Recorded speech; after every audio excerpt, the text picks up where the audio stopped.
Are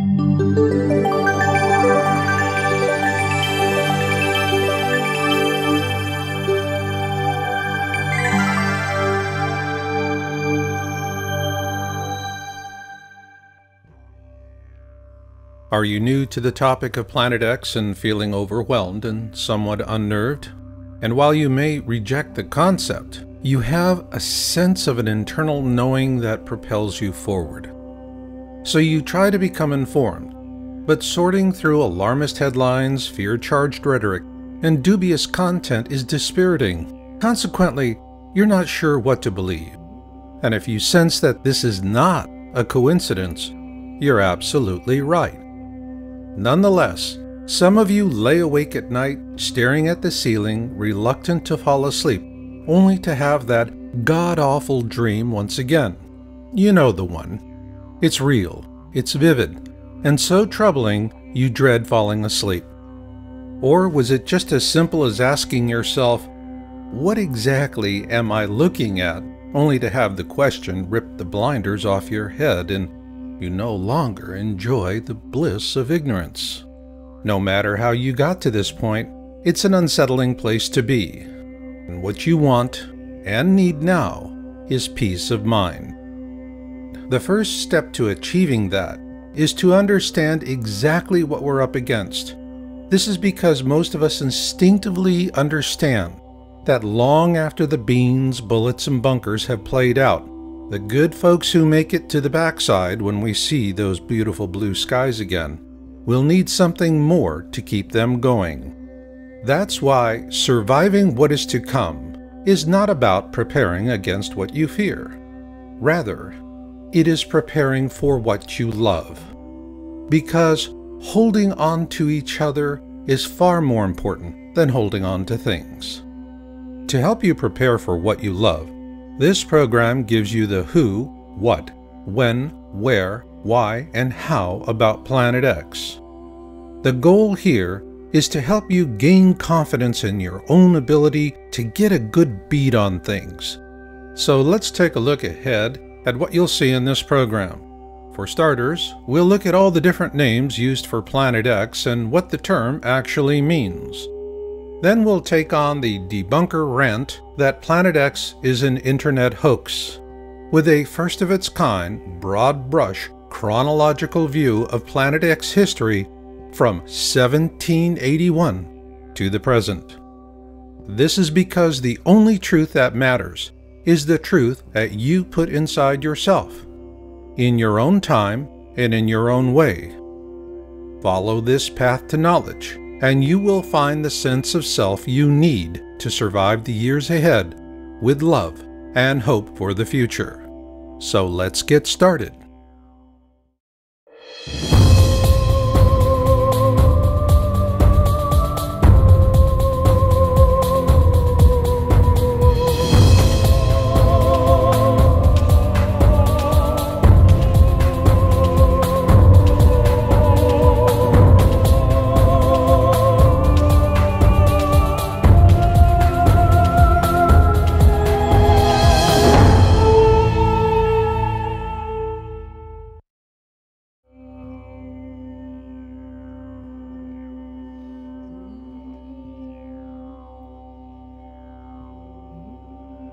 The term Planet X was coined by the American astronomer Percival Lowell sometime between 1905 and 1908.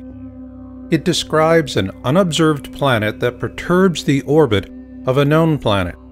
A perturbation is a deviation in a planet's orbit, and the Planet X we're searching for is Neptune's perturber, which, like Neptune, orbits our Sun. For this reason, Planet X is described in ancient wisdom texts and folklore from around the world as Marduk, Frightener, Destroyer, Hercules, Nibiru, and more. So is Planet X really nothing more than an internet hoax perpetrated by panic-for-profit fearmongers as debunkers claim? Or is there more to it than that? There is. And it begins in 18th century Europe.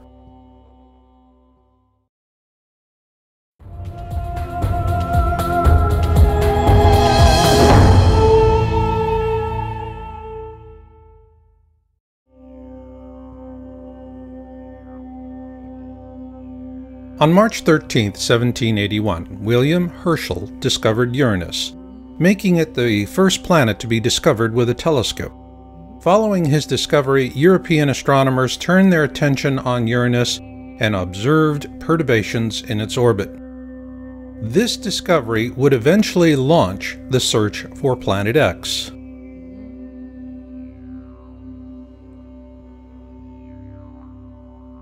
If one were to choose the father of Planet X research, it would have to be Alexis Bouvard, a French astronomer who observed the perturbations in the orbit of Uranus and attributed them to the existence of an unknown planet, the first Planet X. Unfortunately, Bouvard died before the coordinates for Neptune could be mathematically determined by French mathematician Urbain Le Verrier and British mathematician John Couch Adams, using Bouvard's observations. Verrier gets the official credit because he relayed those coordinates to astronomer John Gall of the Berlin Observatory, and 5 days later, Neptune was observed by Gall on September 23, 1846. This made Neptune the first planet to be discovered by a mathematical prediction. So Neptune was also the first Planet X to be discovered. But subsequent calculations based on the orbits of Uranus and Neptune indicated the presence of yet another Planet X, well beyond the orbit of Neptune, and so the search resumed. Not in Europe, but in America.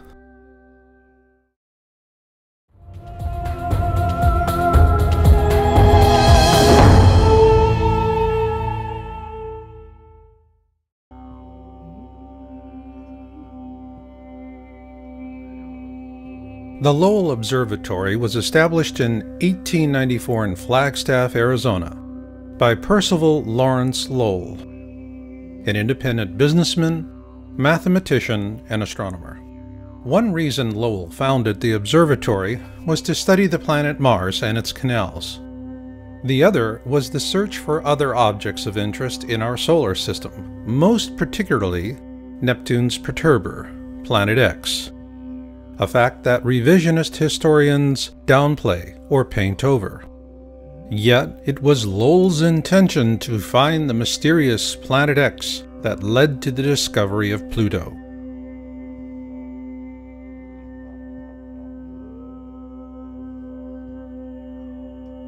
In 1929, 14 years after Lowell's death, a young astronomer by the name of Clyde W. Tombaugh was retained by the Lowell Observatory to carry on the search for Planet X.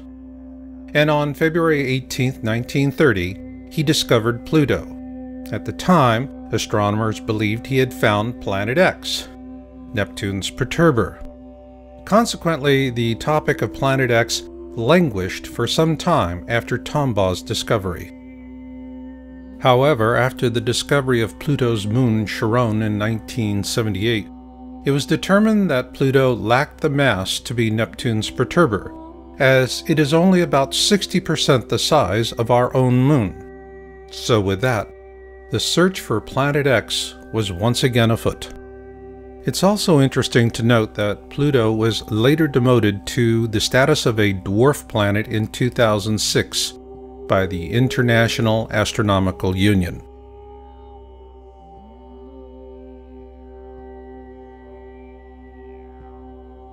In 1950, Immanuel Velikovsky published Worlds in Collision, and he was viciously attacked by mainstream science, even though he corresponded frequently with Albert Einstein.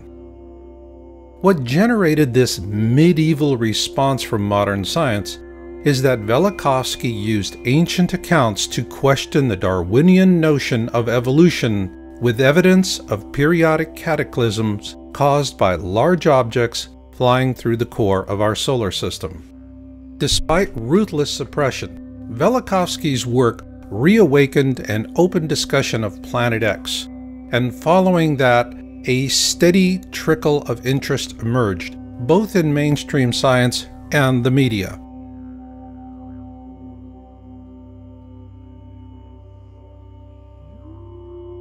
On March 3, 1972, NASA launched the Pioneer 10 spacecraft to explore the outer planets. However, according to government whistleblowers, the real purpose was to find Planet X, or at least to help narrow down the search field. An interesting aspect of Pioneer 10 is that it also carried a small gold anodized aluminum plaque designed by astronomer Carl Sagan, should the spacecraft be found by extraterrestrials. At present, communication with the Pioneer 10 spacecraft is no longer possible.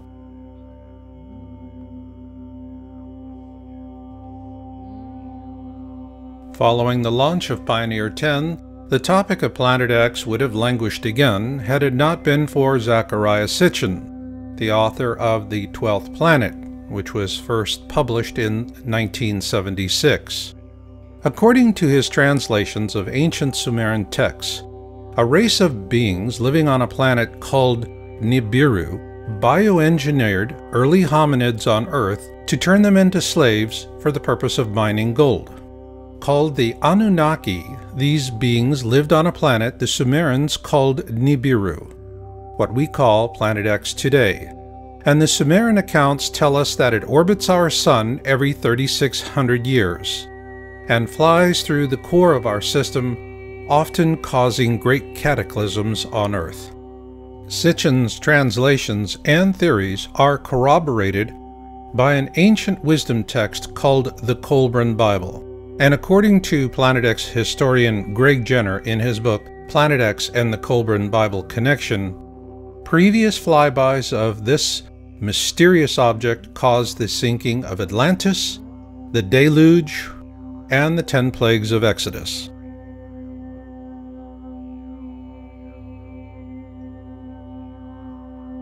Although Sitchin was continuously mocked and attacked by fundamentalists, our government took his work seriously, and on January 25, 1983, NASA launched the Infrared Astronomical Satellite, IRAS. Its mission was to map the sky using infrared. According to NASA, IRAS was unable to complete its mission due to a failure in its supercooling system, and much of the data collected from the probe was classified and has never been disclosed. Several government whistleblowers say that this was a cover-up because NASA shut down IRAS after it imaged Planet X. Their accounts parallel an article published by the New York Times on January 30, 1983, shortly after the IRAS launch. Evidence assembled in recent years has led several groups of astronomers to renew the search for the 10th planet. They are devoting more time to visual observations with the 200-inch telescope at Mount Palomar in California.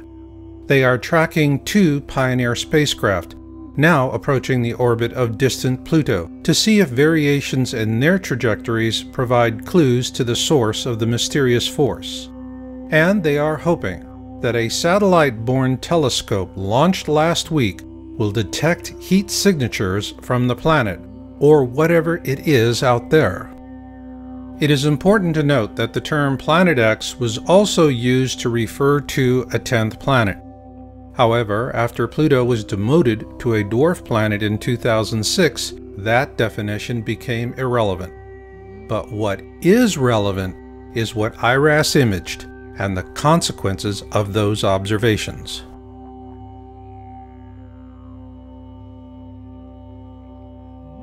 In a Victoria Advocate article published on June 14, 1988, NASA astronomer Dr. John D. Anderson was quoted as saying that telemetry from the Pioneer 10 spacecraft indicated the existence of Planet X.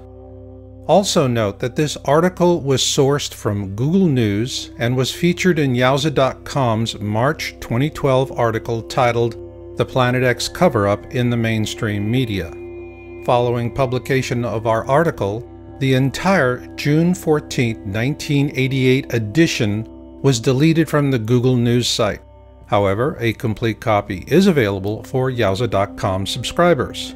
But what is relevant here is that Anderson is a NASA astronomer with one heck of a resume, and what he said in that 1988 news article was powerful. In that article, he said, "We have a 90 to 99% confidence that Uranus and Neptune are being disturbed, and by one candidate for that is a single planet X." At that point, our government became more interested in keeping public attention focused much closer to home. After all, if you can't see it, it's not there, so go back to sleep, America. Nothing to see here. However, a few curious minds had other notions. On October 1988, Dr. Robert S. Harrington, the chief astronomer for the U.S. Naval Observatory, published his paper, "The Location of Planet X," in the Astronomical Journal. In an August 30th, 1990 television interview with Zecharia Sitchin, Harrington also said that Pluto had been a satellite of Neptune, but it was dislodged by Planet X, which he believed could possibly sustain some form of life. He also showed Sitchin a diagram he had created approximating the location of Planet X. Following that interview, Harrington commissioned the construction of a special telescope for a Planet X photographic sky survey in 1991, which was completed at the Black Birch Observatory in New Zealand. The New Zealand observations were performed using Harrington's calculations, and the results were sent to NASA. However, those films vanished and have never been seen again, which leaves us with a big question. Did Harrington actually find Planet X, Neptune's perturber?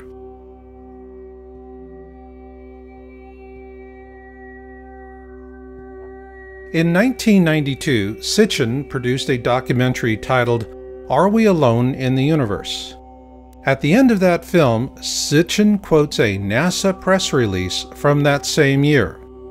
Unexplained deviations in the orbits of Uranus and Neptune point to a large outer body system of 4 to 8 Earth masses on a highly tilted orbit 7 billion miles from the Sun.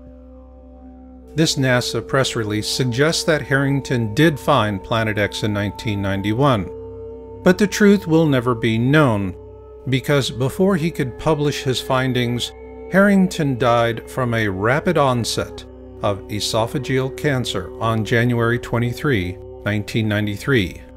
With his New Zealand findings suppressed and having died before he could publish his findings, many believe he was assassinated. One of the reasons given by those who subscribe to the theory of an assassination was an obituary by Charles E. Worley of the U.S. Naval Observatory.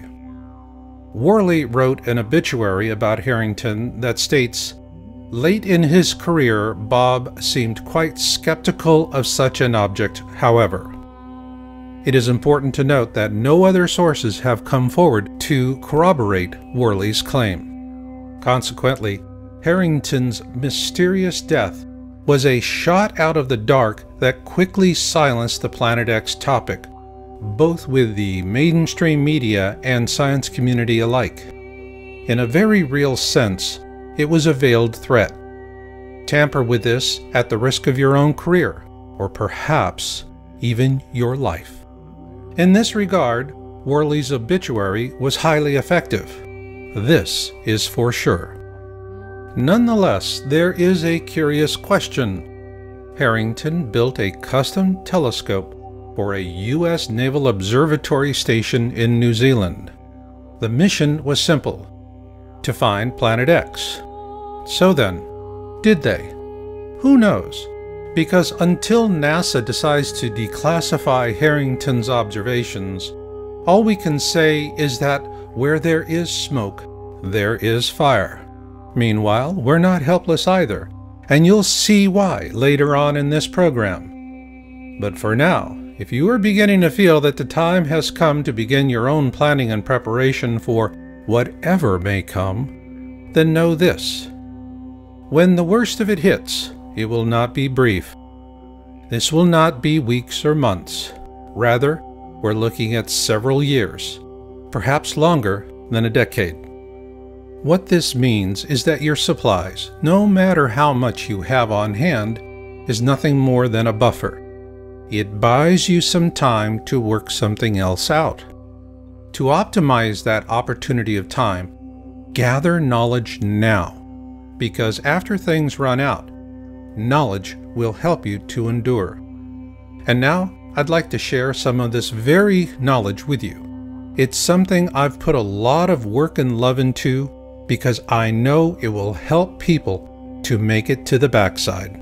And that is what I'm all about. For those in preparation and planning, healthcare is always a problematic area because it is focused on the pills, potions, and supplements preppers set aside to help get themselves through a cataclysm. And it is problematic because all things physical play out. So a practical solution is what we call transition planning. So is this a December 21, 2012 solution? No. In our last video, Planet X System Observations and Orbital Path Analysis, we addressed December 21, 2012 as an awareness event. It was media-driven and it was successful in creating awareness, so on that regard, mission accomplished. Now, transition is the mission. Simply put, surviving the worst of times begins with surviving the best of times. So in this program, we want to introduce the core concept of transition planning. It is a 4-stage survival resource rating system. Stage 1 is cataclysm awareness.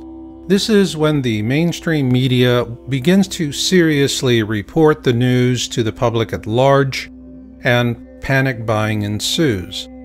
If you're not prepared by this time, be ready for long lines and short supplies at the store. Stage 2 is cataclysm events. Simply put, the first to fall will most likely be the last to know. But planning and luck will also play equal roles.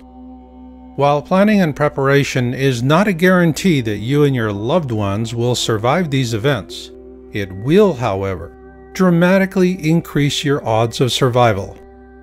And with repeated events, expect all or part of your survival stores or caches to be exhausted, lost, or stolen. Stage 3 is post-event. Those who survive the cataclysm event will search for survivors and pull together into small, self-organized groups. While most preppers set aside enough for themselves and their loved ones, as a member of a larger survival group, you'll also share with them as well. This is when the bulk of your physical supplies will be used up. Stage 4 is the backside. This will be the time years into the future when those who survive all the worst that man and nature can throw at them live to see blue skies once again. By this time, all medical supplies will have long been exhausted, and what you'll have is knowledge. Of paramount importance will be the kind of knowledge that helps you with survival wellness and developing sustainable ways of growing food and medicinal herbs. This brings us to the simple metric of our transition planning system. It's a rating system. You rate your resources, physical and knowledge, in terms of how far they'll get you through the process. Here are a few examples. The internet is a fabulous Stage 1 resource, but it likely will not go much further than that. A fire extinguisher is a handy Stage 2 resource. Have one on hand. And off-road bicycles will be an ideal Stage 3 resource for getting around when there's not much left in the way of roads. And long after the internet, fire extinguishers and off-road bicycles have rusted away, knowledge will continue to endure, especially survival knowledge like Danjon breathing. Danjon breathing was created by Korean ruling elites back in the early days of acupuncture. These people were not worried about dying from hunger or thirst. Rather, they lived in fear of catching a cold, hence the old expression, "Don't catch your death of cold." And to explain how it works is Dungeon Breathing for Wellness co-developer, Master Roar Shepherd. You want to have a tool that's been used for thousands of years to deal with these kind of situations. Dungeon breathing is easy to learn, quickly oxidizes the body, lets go of carbon dioxide waste, and lowers the calorie demand of the body. More oxidation in the body, less influence from communicable diseases. Now that's important.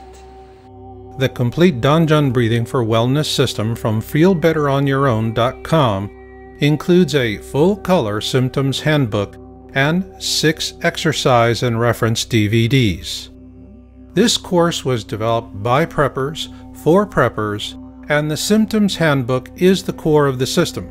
It offers quick access to poses for a wide range of symptoms and complaints, and it's designed to help volunteer trainers pass along these simple techniques to others.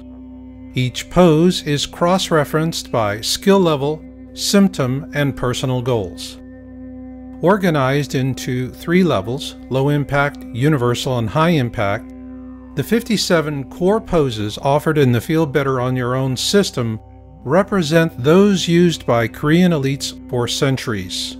They are simple, practical, and highly effective. To learn more, visit feelbetteronyourown.com today and view our free instruction videos.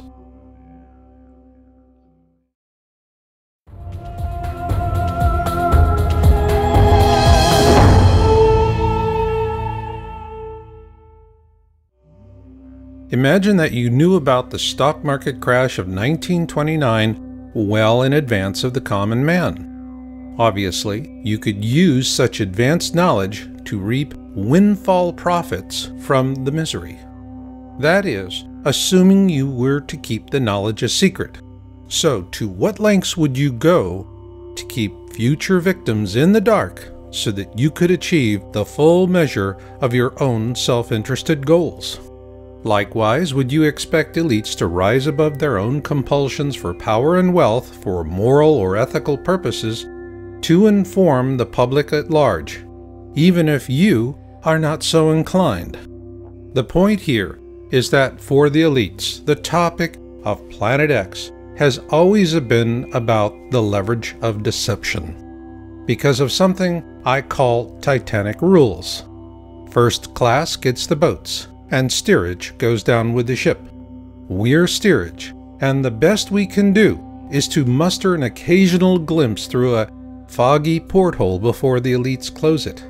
Yes, it's unfair, but it has always been that way, and each day you spend agonizing over this is one less day you're focused on what really matters: your survival and that of those for whom you love and care.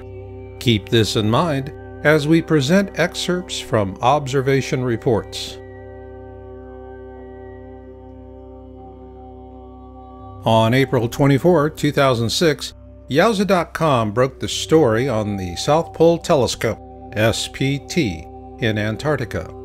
The stated mission for the SPT really doesn't make a lot of sense because the same science could be done somewhere else at a fraction of the cost. So why build an expensive and sophisticated infrared telescope in such an inhospitable and inaccessible location as the Amundsen Scott South Pole Station in Antarctica? The answer is simple. This infrared 10-meter dish is the perfect instrument for observing an object rising up through the southern skies in infrared. And once they turned it on in January 2007, that's exactly what happened. A year after the SPT went online, the first of 3 highly credible disclosure videos were published on YouTube. The first, posted by Nibiru Shock 2012, was titled Nibiru Planet X Photos Taken January 2008. It was the first time the public had an opportunity to see an image of Planet X in deep space. And here you see a capture from the video, and the same capture again, but enhanced. In it, we see not just one object, but several. This is when we first learned that Planet X is actually a mini constellation of planets and moons orbiting a small brown dwarf star that is the binary twin to our own Sun. Those of you who were in high school and college during the 1970s may remember this second sun as Nemesis, the designation used by professional astronomers of the day to discuss the possibility that we live in a binary star system. Also, just as Sitchin and Harrington predicted, it would be rising up from the southern skies. But we wondered, could lightning strike twice with another disclosure video?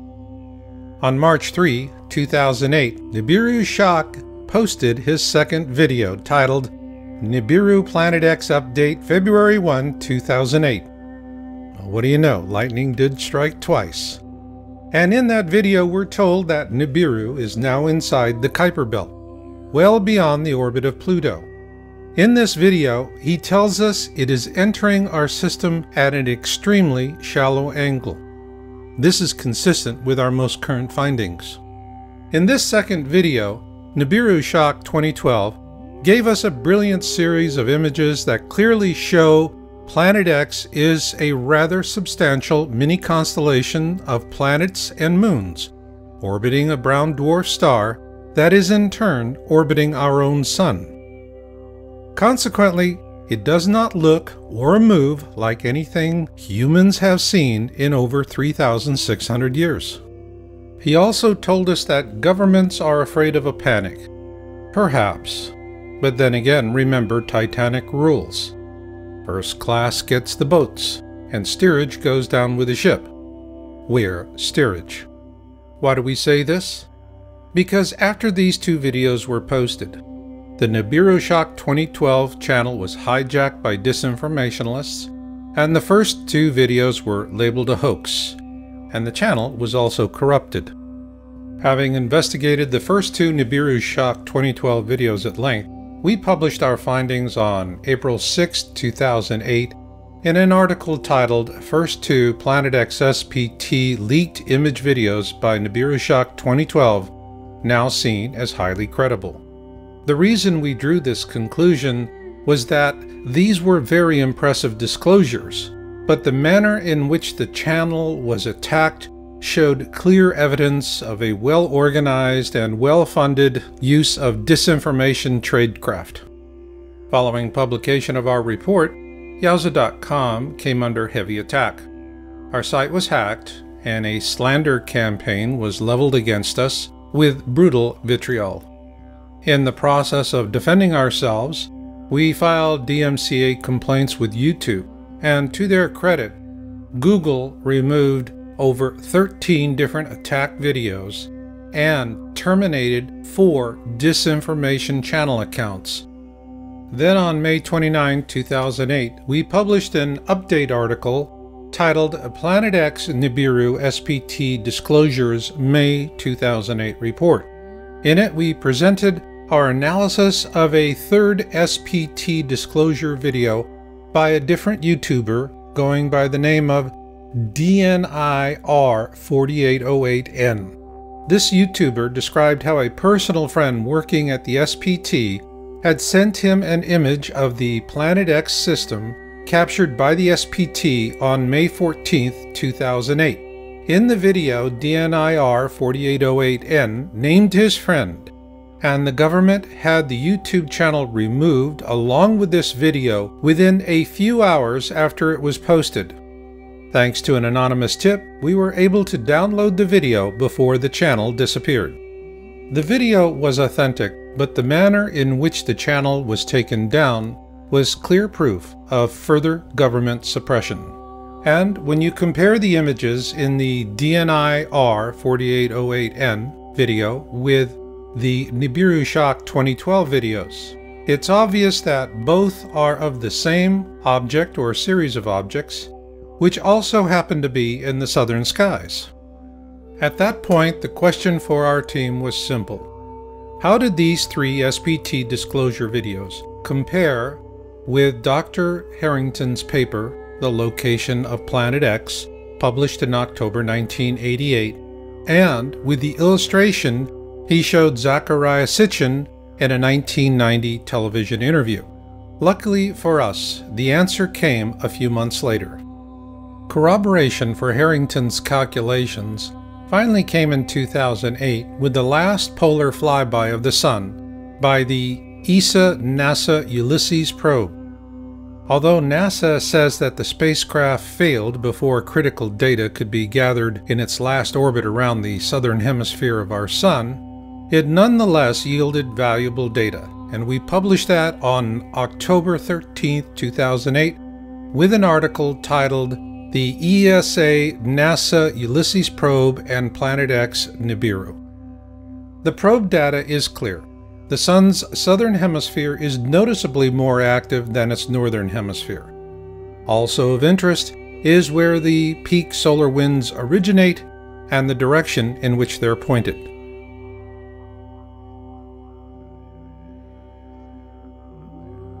Our team continued researching Harrington's paper and the many disclosure videos we'd seen.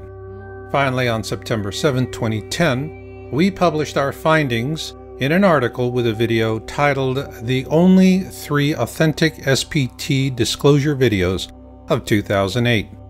Simply put, the 3 videos we discussed in this program by Nibiru Shock 2012 and DNI R4808N are the real deal.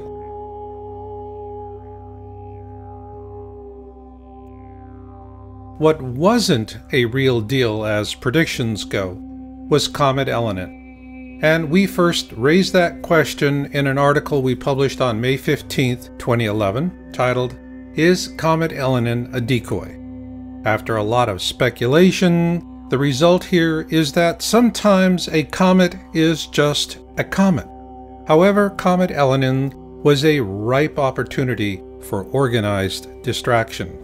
Consequently, it was portrayed as Planet X, the nemesis dark star astronomers debated in the 70s, the Star of Bethlehem to herald the Second Coming, and an alien mothership under intelligent control. As it turns out, the only thing under intelligent control was the disinformation. So the next time you see a stampede in progress, you might want to keep this in mind. On July 30, 2012, a YouTube channel of anonymous amateur astronomers, the 00 Skyview, posted a video titled, What Begins in Aquarius Ends in Aquarius. One of the first things we noticed was that this group of folks were showing us their instrumentation. Now that was something new.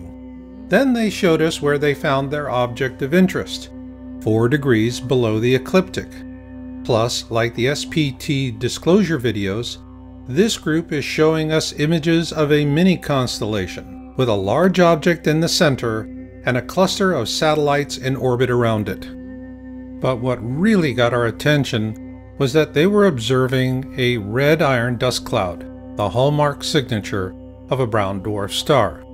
Then on November 1, 2012, the 00 Skyview team upped the ante with a video titled Lifting the Veil. Right out the gate, they predicted a greatest eastern elongation flyby approaching from the southern skies. Not a good thing. In astronomy, a greatest eastern elongation describes an object that passes us on our side of the Sun to the left of us and inside our own orbit. In this case, this object is also rising up from our southern skies. And it's interesting to compare the ESA-NASA Ulysses probe data with the 00 Skyview flyby prediction. They then presented an orbit for their object of interest, which also happens to resemble the orbit Dr. Robert S. Harrington showed in August 30th, 1990, during a television interview with Zecharia Sitchin. Next, the 00 Skyview team presented a series of color-shifted variations and a wide field view. However, their last image is of a mini constellation in Aquarius, and it is similar to the mini constellation in the January 2008 disclosure video by Nibiru Shock 2012 titled Nibiru Planet X Photos taken January 2008. So were they seeing the same thing? Well, we must wait and watch, because this mini constellation moves through the sky like nothing we've ever seen before. However, what we can say is that when it does appear for all to see, it will appear suddenly. And given the observations for 2013 you're about to see, the need to plan and prepare for whatever may come is more important than ever before. But first, we want to acknowledge you ladies out there who've taken an interest in Planet X. When we published our first article in January 2002 on Planet X, women represented a 12% audience share. But in 2013, your ranks have grown to nearly 3 times that. And we want to thank you intrepid ladies out there because, well, the topic of Planet X is no longer a boys' club. With this in mind, I want to share helpful survival knowledge about dealing with a very ancient curse, both today and long after your medical kit is empty. Every self-healing energy art is about drawing energy and oxygen into the body. But only Danjun breathing focuses on an area of the body women know as the womb, below the belly button and above the pelvis. It is why Danjun breathing is so effective in helping to relieve the symptoms of menopause and PMS, as Master Roar Shepherd explains. We energize that area, we heal that area, we bring oxygen right into that area. More oxygen, more healing, less pain. This is the most valuable tool for you. Ladies, when drugs and treatments are no longer available and the medical kits are empty, what can you do? You do what Korean women have done for thousands of years, because it works. Danjun breathing. Need relief today? The good news is, the sooner you start, the better. To learn more, visit feelbetteronyourown.com today and view our free instruction videos.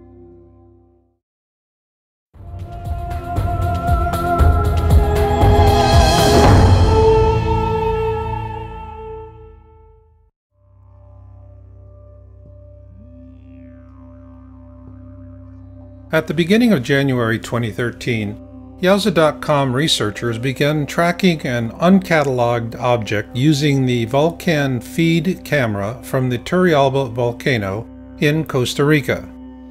I dubbed the object Bluebonnet.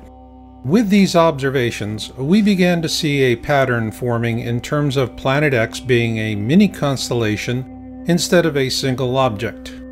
Though Bluebonnet is clearly not a brown dwarf companion to our own Sun, its movement through the sky does raise the possibility that it could be a far-flung orbital of a second Sun.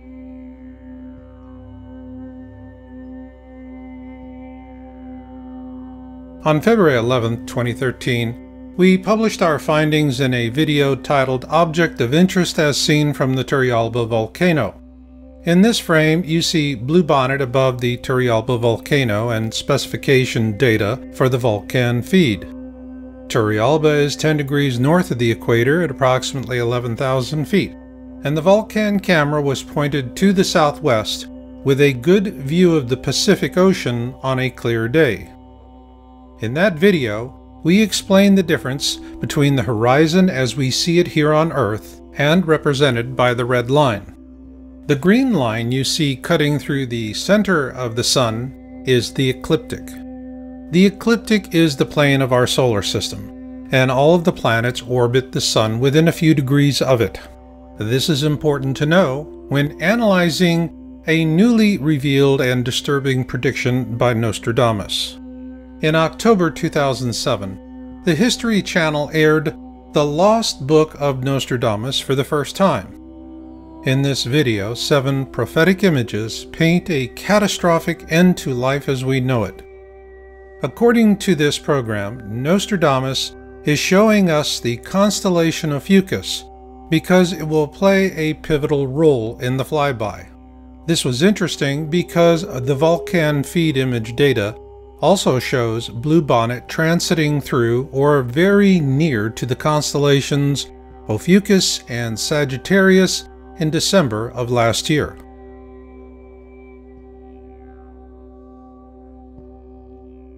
Then on April 20th, 2013, we released an update video titled Blue Kachina and its Moon for our Turrialba object of interest. In doing our research, we began developing a new technique to analyze the imaging capabilities of the Vulcan feed camera at Turrialba. We initially used this technique in a rather limited way, but it later evolved into a powerful image analysis method. Also noted in this update was a video released by the 00 Skyview team on March 23, 2013 titled The 5 Uploaded Images from the Dance of the Stars video. In that video, they provided a chart that gave us an interesting possibility for potential orbitals in the vicinity of Ophiuchus. Following months of observations and capturing hundreds of images to our database, we were able to plot a rough orbit for Bluebonnet, which we determined to be an outermost orbital of the Planet X system brown dwarf companion to our own Sun.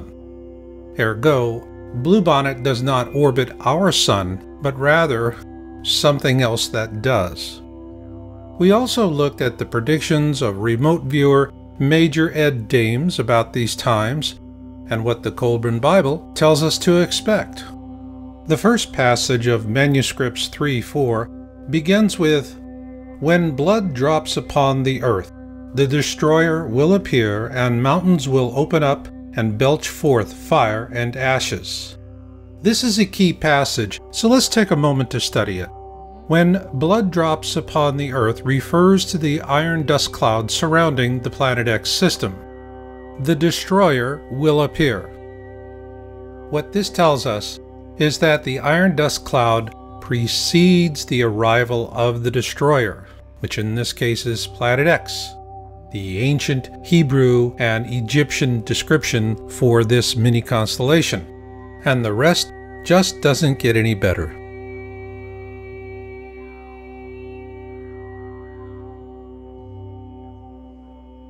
On July 8, 2013, the 00 Skyview team posted a new video titled Fire in the Sky Part 3.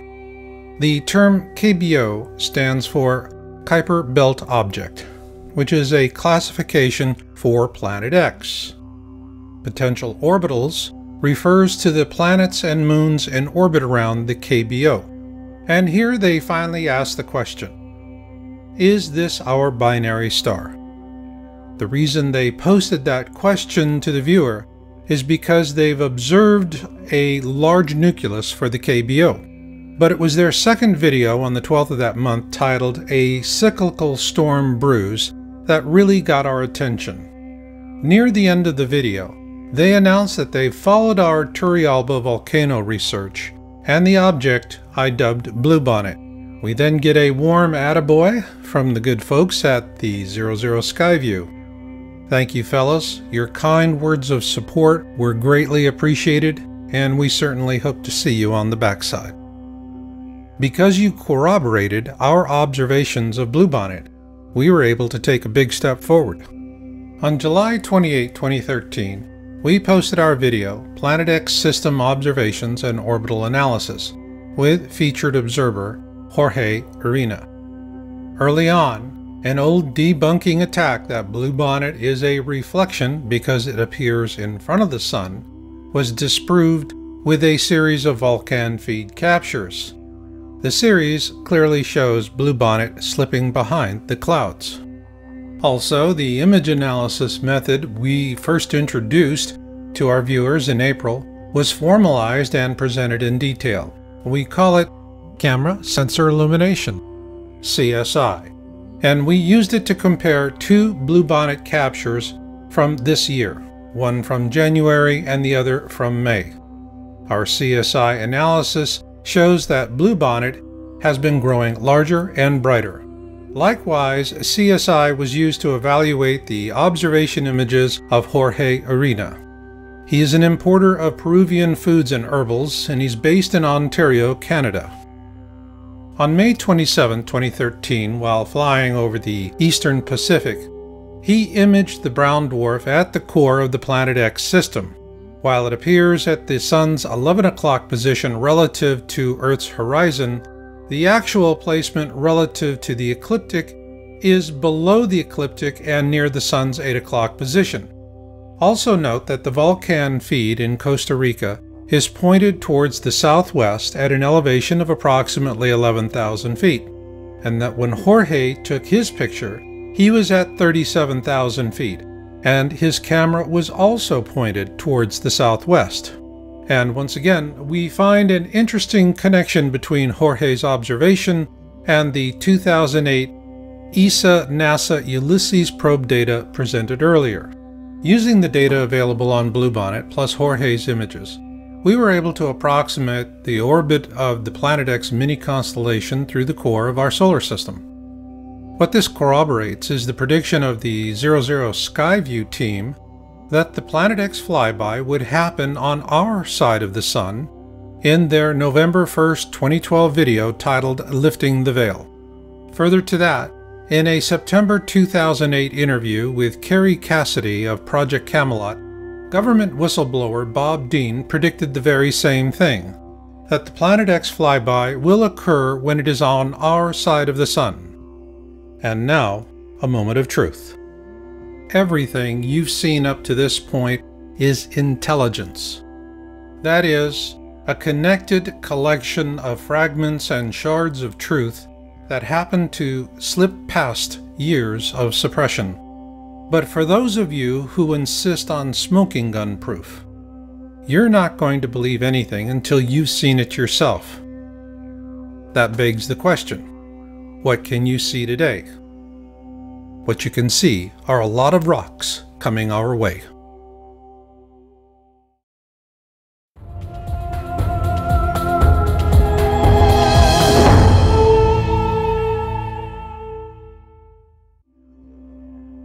The American Meteor Society was founded in 1911 for meteor observations. It is a reliable source for information about meteors and fireballs. If you need to see things for yourself, visit www.amsmeteors.org and support the effort. But why would you want to do that? Because on February 15, 2013, NASA had all of us focused on the flyby of asteroid 2012 DA14. After weeks of media hype, the flyby turned out to be a rather boring non-event. Yet, on the very same day, the Chelyabinsk meteor airbursted over the southern Urals. It was the largest rock to hit our planet in over a century, and its detonation released the equivalent energy of over 20 Hiroshima bombs. It damaged over 7,000 buildings, and 500 people had to seek medical treatment for wounds. When pressed by the media for an explanation as to why NASA never saw it coming, they finally had to admit that they were blindsided by this meteor because it came out of the Sun and that they do not have any telescopes pointed in that direction. Still the same, can you imagine the carnage that would have occurred had this meteor airbursted over a major American city with the equivalent energy of over 20 Hiroshima atomic bombs? The point here is that we can continue to argue about what is happening here on Earth in a way that keeps the consensus out of reach. But when it comes to meteors, there are no more frivolous debunker theories about natural variation, increased reporting, and, well, swamp gas. Just consequences. That is why visiting the American Meteor Society, the AMS, is something you can do today to see what's coming at us. To show you why, we're going to show what people are seeing and reporting from 2010 through October 2013 based on AMS observation reporting data. Next, you will see our statistical analysis for the following fireball observation trends: the average number of reports per event, number of reports by classification, multi-state event observations, fragmentation observations, events with sound reports, and finally a comparative trend summary that ties it all together. So let's begin.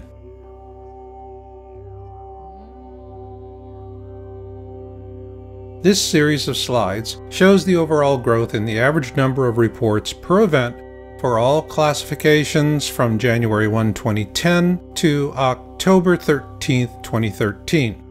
Of note is that in 2013, we see for the very first time in the history of AMS 2 fireball observations with over 1,000 reports each. So let's take a closer look at those reporting classifications.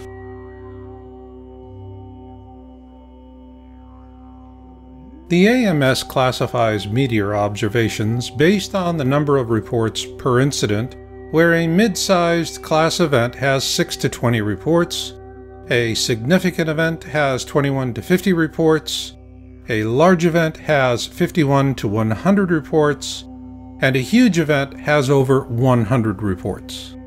So let's begin with a look at the mid-sized events. Here we see a pronounced jump from 2010 to 2011. Part of that jump can be attributed to the implementation of new reporting procedures by the AMS. Now let's add the number of significant reports with 21 to 50 observations each. Here we see a clear growth trend. Interestingly enough, there were no significant large events in 2010. But there were significant large events in 2011 and 2012, as well as a marked increase in 2013. In terms of huge events with over 100 reports, 2010 was barely noticeable. However, that picks up in 2011 and doubles in 2012, and then again in 2013. Given that we had 2 events with more than 1,000 observations in 2013, let's take a closer look at the uptick in huge events. Here we see the jump from 2011 to 2012 and then again to 2013 is stunning to say the least. Not only is the trend huge, so are the fireballs or bolides as they are also called. So what's driving this trend? Multi-state observations.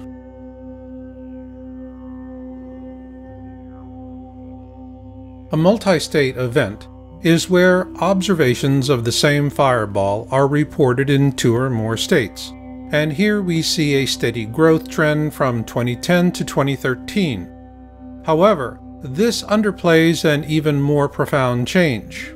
Here we see a 15% increase from 2010 to 2013 in the number of reporting states by event.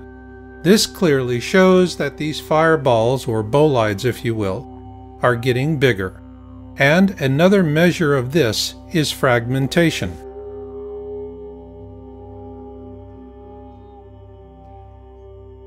Fragmentation is a key indicator of size, and while angle of attack and velocity also play a factor, the rule of thumb is the larger the meteor, the more likely it is to fragment, or break apart if you will. From 2011 through 2013, the number of meteors large enough to fragment skyrocketed according to AMS reporting data. This should be of real concern to all of us because this represents a 400% increase in just 3 years, and because there is a corresponding increase in sound as well.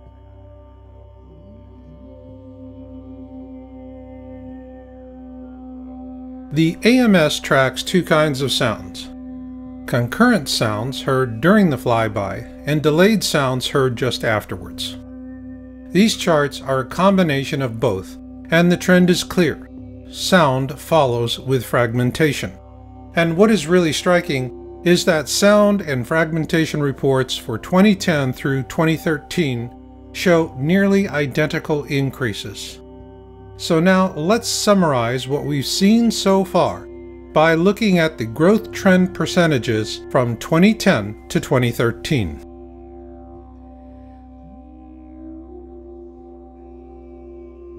Now let's look at a big picture view of the AMS data based on the average number of observation reports per event, events with sound reports, fragmentation observations, and multi-state event observations.